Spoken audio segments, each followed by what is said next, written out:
Peggy 18.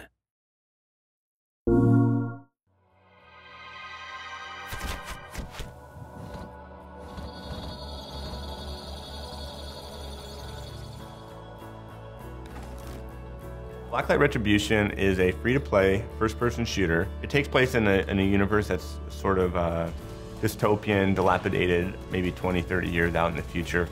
We wanted to try to make a world that would be believable, even though it did have mech suits and railguns and, you know, giant weapons to kill your friends with. We wanted to make a fast-paced, very highly customizable first-person shooter. One of its biggest sort of iconic things is its customization. You can customize your entire gun. You can change out your stock, your magazine, your barrel, muzzle, scope, tons and tons of weapon permutations and everything that caters to that type of player that wants to min-max things and sort of like, you know, create that alchemy of his weapon. We wanted to allow you to make and tune that gun towards yourself. And as we moved into Blacklight Retribution, we allowed you to define your entire character. So not only just how you look, but also how you play. What we wanted to do when we first started talking about Retribution was allow a medic class not just to have an assault rifle. If you are a medic, you can have a heavy machine gun, or you could be a sniper, you can be an X or Y or Z. We want the player to define their play experience and their play style, not us. In the digital free-to-play world, there's a lot of interaction with the community. You know, we're constantly updating it, and we're constantly patching it. You put out a mainstream title, and it comes out, there's a DLC for X years, and then the second one that comes out, nobody usually keeps on playing. With a free-to-play, it's the same game, and it just evolves. It's all about the players. It's all about the fans getting in, exploring, or finding it for the first time and playing. We want to allow people to explore, find it.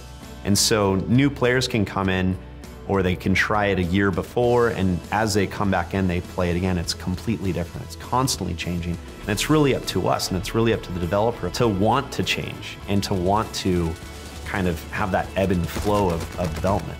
With Sony actively recruiting us and listening to our feedback, then there's an actual opportunity there to get in and help establish the protocols and the way things are going to be done for the platform that will make it even more successful in the future from our perspective. So whether that be the patching process or the way the distribution process is handled, so forging those protocols, like how do you do, you know, the free-to-play component, where does that put you in the store, et cetera, et cetera. So the systems that they're building and the software that's going to exist on the platform is going to be accommodating of ideally everybody. Last console, a game like Blacklight Retribution would have never been an indie game on this type of platform. It would have had to be something more artistic and artsy and not have guns and grenades and a dubstep, you know, mini track. You know, that's the thing. That's why it's so cool that anyone can come to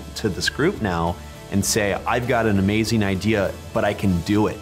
That's the thing. We want to make our games become so much better, and Sony's really allowing us as independent developers to really make that system, that game that's going to be really amazing, and it's going to allow the gamers to experience the thing that the devs wanted to make versus what they had to make.